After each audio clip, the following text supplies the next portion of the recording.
Welcome, ladies, gentlemen, boys and girls, and everybody in between. Jags Sports Show, and you are tuning into that very sports show today. We're going to be discussing the divisional round coming up this weekend, and a little bit of Seth Rollins injury and a little bit of Jason Kelce retirement. We're going to open with that because it's not talking about Jason Kelce's retirement specifically. I don't think that's the right word to use, but we're not going to be talking as in like a goodbye letter. We're going to be talking about the whole retirement situation. You'll see what I'm talking about. How was your week? How's the past couple days been? Y'all been trapped in the snow? I have. It's weird. It's pretty weird. Tennessee getting this much snow is not normal, and you love it. My lady had a couple days off, uh, which we just kind of got to sit home, take the dogs outside, and play in the snow. And then today, she got called back in, and I couldn't get out the driveway. So it's snow is lovely. Snow is cool until it's not. You know what I mean? And Tennessee does not have any clue what they're doing when it comes to, you know, handling snow and ice everywhere. Hopefully, I can get out the driveway tomorrow because I work tomorrow and I really don't have to rely on anyone. But it's neither here nor there. I'm recording this at midnight. I'll try not to yawn so much. It's neither here nor there. And, let's just get right into the podcast. My socials and everything, my email will be in the description. And if you can't wait till the end of the show for me to tell you every one of my socials and my email, then it's down there and just find it down there. Let's get right into it. This Jason Kelce retirement thing. Now, what happened was Eagles lost to the Buccaneers. We went over it on Tuesday, and what happened was Adam Schefter reported, and this is why I didn't talk about it Tuesday, but I have to talk about it now. Adam Schefter reported that Jason Kelce was telling teammates that he planned on retiring, right? And then Jason Kelce comes out on his podcast with his brother, New Heights, talking about how he's not made a decision yet. Anything he says right there should not be taken seriously because it's after a win and he's too emotional and he's just got to think about it. And come when the time's right, he'll make an announcement when and if he's retiring, right? Here's my thing. There's a couple parts of the story. One, Jason Kelce did not go to Adam Schefter and say he was retiring because then Adam Schefter would have said that Jason Kelce has announced his retirement, right? Or Jason would have made a press release about his retirement. So there's a snake in the Eagles locker room. There are snakes in every locker room who's going to hook up some kind of insider with any and every story. So that's one part of it. There's a snake that heard Jason Kelce talking about possible retirement and immediately went to Adam Schefter and said, Jason Kelce is talking about this. The other thing is the media, specifically Adam Schefter, I hate with a passion. It's almost worse than the hate I have with modern sports talking heads on big networks, right? Big network talking heads just say things for clicks and just want to be on a TV show where they get to shout at each other, right? That's what big network sports television is. What insiders do, specifically Adam Schefter, because I don't recall these problems ever coming up with a guy like Ian Rappaport.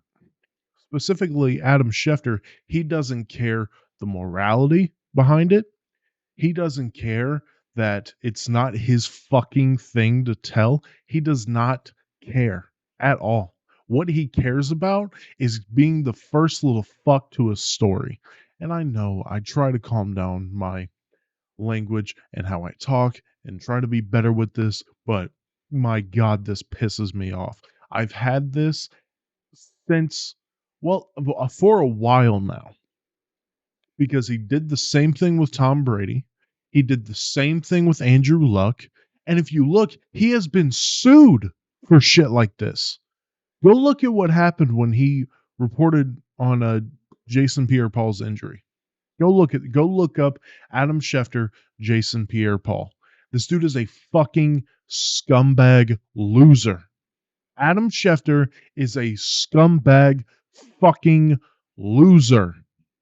He doesn't care about the morality of any situations. He doesn't care about the human beings in these situations. He just gives a fuck that he's the first little scum snake fuck to a story. This shit really gets to me. Jason Kelce was in no way, shape, or form ready to announce a retirement. Even he knew that in the moment he was telling whichever teammate that he was ready to retire. But Adam Schefter doesn't give a fuck.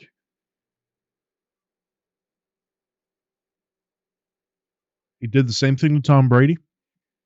He did the same thing to Andrew Luck, which made the entirety of Lucas Oil Stadium boo Andrew Luck out of the building, ruined his retirement. Tom Brady, because Tom Brady is the ultimate competitor, grudge holder. Tom Brady plays an entire extra season because this loser wanted to be first to a story, and he's been sued by NFL players for information that he was not allowed to. Again, look up Adam Schefter, Jason Pierre-Paul. It's a fantastic story. I hate Adam Schefter. I wish everybody would cut contact from him, but they're not going to because he has little rats. He has little rats in every fucking locker room, and a lot of people will admire that. Oh, he's just doing his job. Shut the fuck up. I don't care. If that is Adam Schefter's job, to be a snake, rat, little fucking loser, that job shouldn't exist. But I wanted to get that out of the way because I didn't want to end the show on a bad note. The rest of the show is pretty tame. I needed to get that out of the way, and I appreciate you for letting me rant about that because. Woo. So let's talk. First off, I want to mention, or before I mention Seth Rollins, I want to talk about Pascal Siakam. Pascal Siakam involved in a 3-team trade with the Pacers, the Raptors, and the Pelicans. I believe it was the Pelicans. Basically, he's on the Pacers now. And what that adds to the Pacers, I mean, I was shocked to learn that Pascal Siakam is only 29 years old. I was expecting him to be a little older. I mean, Pascal Siakam, great scorer, good defender. I mean, he's a good piece. It's a great piece. Been in the playoffs, been to a championship, won a finals. It's a good piece to have. So there's not really much to say that I believe he's a forward. Again, casual basketball fan. Not scared to admit it. Not afraid to admit it. And we're gonna keep up with basketball more as the NFL season slowly comes to a close. But the story I want to get to before I get into the actual predictions that I'm actually interested in, made a video about this on TikTok. Seth Rollins wrestled Jinder Mahal on Monday, and if you're hold up, pause. If you're listening to this, you're like, Jackie, wrestling's not a sport. Fuck! I shouldn't do that. It is midnight. If you look at me and say, Jackie, WWE, it's not a sport. Why are you talking about it? Shut up. Shut up. I enjoy it. They're athletic guys, and it has the mask of sports, so shove it. Seth Rollins wrestling Jinder Mahal this past Monday night for the World Heavyweight Championship and hit a moonsault, springboard moonsault, and tweaked his knee. Hit his knee pretty hard. A lot of people were thinking, oh, it's just a work because he wants to make himself look stronger when he eventually wins. And, that's what we all thought for a second. And then he had a hard time walking to the back under his own weight. And now, let me look this up while I'm talking about it. He had an MRI scheduled for his knee for either Tuesday or Wednesday.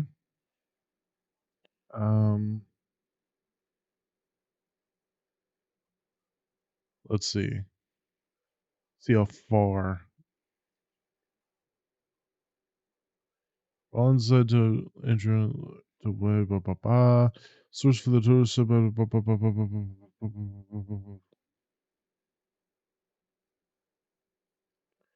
Yada, yada, yada, yada, yada, yada. Okay. So there's not really any news on how long it's going to be, at least I'm recording this. Um, January 18th at 12:50 a.m. There's no real news on how long it's going to be. What we do know is he hurt his knee and it is a legitimate injury. And why am I bringing this up? It's for WWE fans. And if you're not into WWE, let me explain something. Roman Reigns is the current big champion, right? It's a debate whether it's called the WWE Championship or the WWE Universal Championship. They unified it a little bit ago. But last year he wrestled 13 matches. Roman Reigns, big champion, wrestled 13 matches. And most of those were on PLE events. For those of you who don't know what that is, it's a pay-per-view, and the WWE has just relabeled it a premium live event. 13 matches, and that's just not acceptable. You want your champion to be this big, untouchable baddie that no one can mess with, and yada, yada, yada. And, having him show up less and less, sure, it gives this mystique of like when he shows up, he's going to be important, and yada, yada, yada. But I hate, oh my God, I hate I just want him to wrestle more. I want to see Roman Reigns more. I don't think that's a big deal. I don't think that's a big thing to ask for. Now, people speculate. It hasn't been proven to be true, but people speculate it's because Roman Reigns is still dealing with the after effects of his leukemia, and he never really fully recovered from it. So that is why he can't wrestle all that much, but that's not confirmed. The reason I'm saying this is Seth Rollins was the WWE World Heavyweight Champion, or is the WWE World Heavyweight Champion, which is the number 2 belt, right? In terms of hierarchy, I believe in just taking solo championships, it's Universal / WWE, and then it is the World Heavyweight Championship, and then it's the Intercontinental belt, and then it's the United States belt. The Intercontinental and the United States are both mid card belts, but the Intercontinental has a little more prestige to it. And what this means is, well, Seth had this belt, and week to week, it seemed like he was putting the title on the line as matches, right? Drew McIntyre had a match right there. Jinder Mahal had a match right here, and has had a couple more for this belt in the short amount of time that he's been in, a couple months now. And the WWE might look at this injury and say, like, had a lot of plans for this in regards to Drew McIntyre, maybe Damian Priest, who's the Money in the Bank winner, maybe CM Punk, who is supposed to. Well, the plan that everybody wants to believe is that CM Punk was going to win the Royal Rumble and then challenge Seth Rollins at WrestleMania, and that'd be the main event of night 1. But now, if Seth Rollins is hurt enough to where he'll miss WrestleMania, that puts the entire thing in a tailspin, and it puts one of your bigger guys, one of the most important pieces of storytelling, important piece of the WWE on the shelf. And I fear that the WWE is going to take this and say, hey,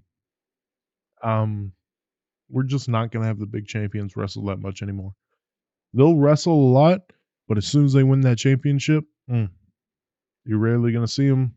And yada yada, especially the big ones, right?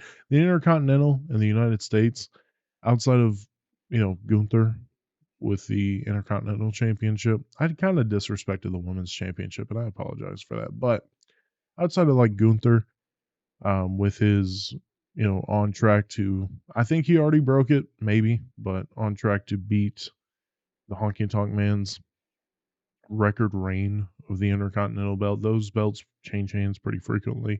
I apologize. I'll say the Women's Championship is third because the men are still the ones who sell the tickets. That's changing, but the men are still the ones who sell the tickets. But those belts will change hands, so you can see those champions all the time. But when it comes to the big champions, this might have WWE say, "Hey, we're not gonna have Seth Rollins wrestling." And I know the every week thing, putting the belt on the line every week and the champion showing up every week is a little crazy.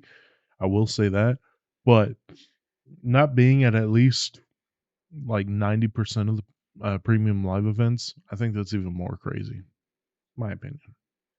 In my opinion. So let me know what y'all think of that. I'm probably going to do a lot more wrestling stuff when wrestling stories pop up just because I love wrestling right now. But let's get into what everybody wanted. Everybody's come to see my takes on the divisional weekend, how it's going to go. And we're going to try to power through this because I am crashing right now. So we're going to try to power through this. So on Saturday, we got the Texans going to Baltimore. We have the Packers going to San Francisco. Let's talk about the Texans and the Ravens first. The Ravens should win this no problem. They're the first seed, best built team in the league, beaten playoff teams, look great playing against playoff teams. The Ravens shouldn't really have a problem in this. However, we've seen the Ravens have the first seed. We've seen them go against a wild card team that was not expected to win. And, well, I guess we've seen them go in against a surprise wild card team and one player go absolutely off. In 2019, it was Derrick Henry. 2023, it could very well be CJ Stroud. CJ Stroud is a phenomenal quarterback.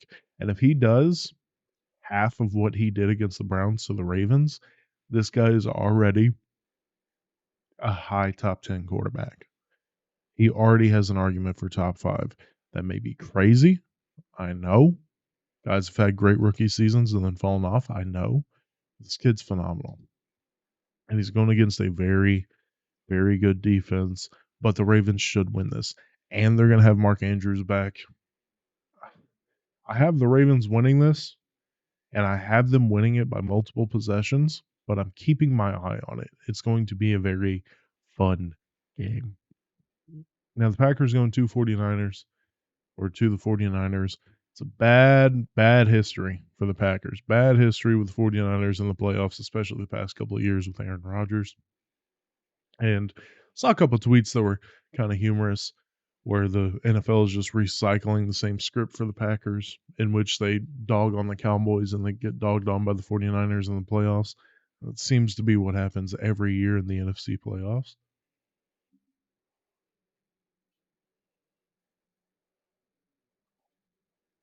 I told you I'm crashing.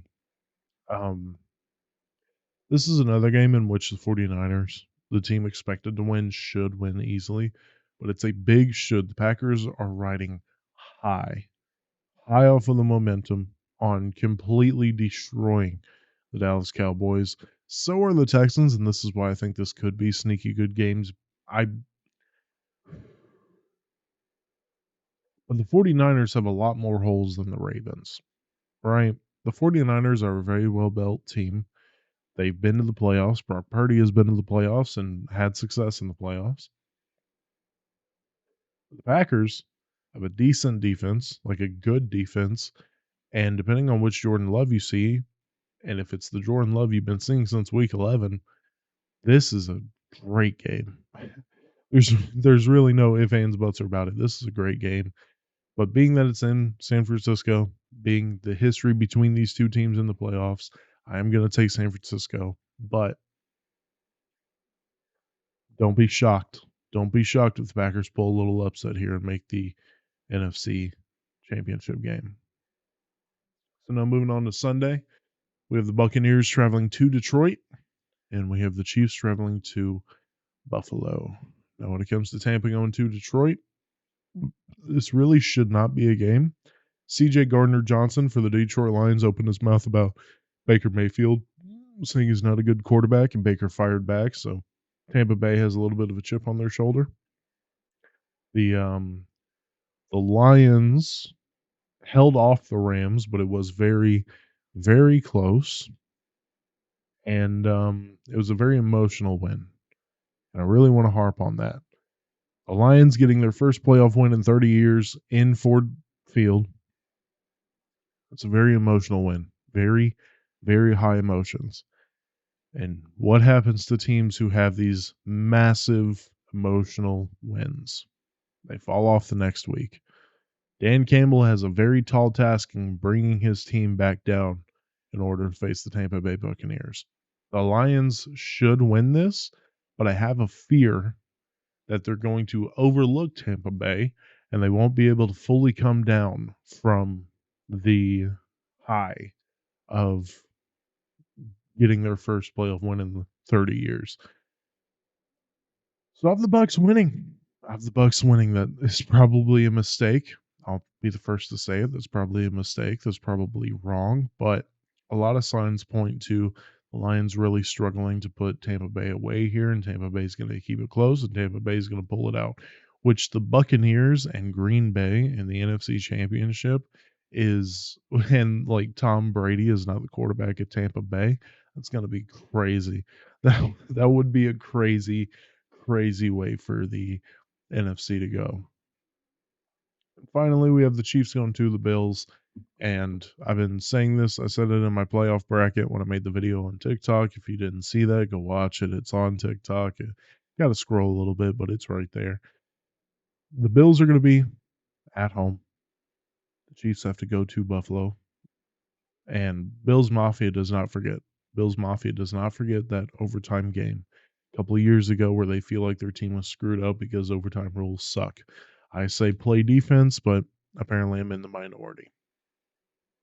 The Bills are going to win this, and they may win this bad. This might be a slaughter. They're a much better defense than the Dolphins were. Buffalo, or Josh Allen knows how to play football in the cold. So does that entire Buffalo Bills team. I think the Bills win this, and I think it's ugly. That's what I think. Let me know what y'all think. Tweet at me at JJester615. Tweet at my podcast account at Jackie Show. That's with 2 S's, one little, one big. Email me questions, comments, concerns, whatever thoughts you may have at oldjackieboy1021 at gmail.com. That is OLE JackieBoy1021 at gmail.com. Follow me on TikTok. That's where I post the most. I post daily. Try to post 3, 4, 5 videos a day over there. Rarely reach 5, but I do sometimes. And at least you'll get at least 2 or 3 daily. So do all that for me, and above everything, make sure you like, rate, and share if you really enjoy the show. If you really like the show and you want to get it out there, please, please, please give it a rating on whatever platform you're listening to. If you're watching on YouTube, give it a like, and please, please share it. Get it out to as many people as you can.